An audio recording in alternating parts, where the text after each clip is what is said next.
பிரபாகரன் மகன் ராணுவ கட்டுப்பாட்டில் கஸ்டடியில் இருக்கிறாங்கிற தகவல் தமிழ்நாட்டு ஆட்சியாளர்கள், இங்க இருக்கிற பெரிய பெரிய தலைவர்கள், இந்திய நாட்டின் ஆட்சியாளர்களுக்கு தெரியுமா தெரியாதா? சொல்லப்பட்டதா இல்லையா? ஒரு தடவை நீ எல்லாரும் யோசிப்ப, சொல்லப்பட்டிருக்குமா இல்லையா? ஆனால் பிரபாகரன் குடும்பத்தில் ஒருவர் கூட உயிரோட இருக்கக்கூடாது என்று இலங்கை ராணுவத்திற்கு சொல்லப்பட்டதா இல்லை?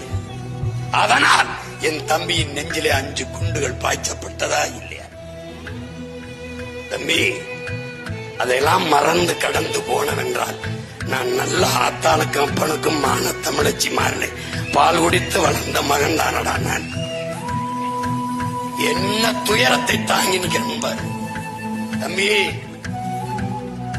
வஞ்சம் வாய்த்து கருவருக்காம போக மாட்டேன்.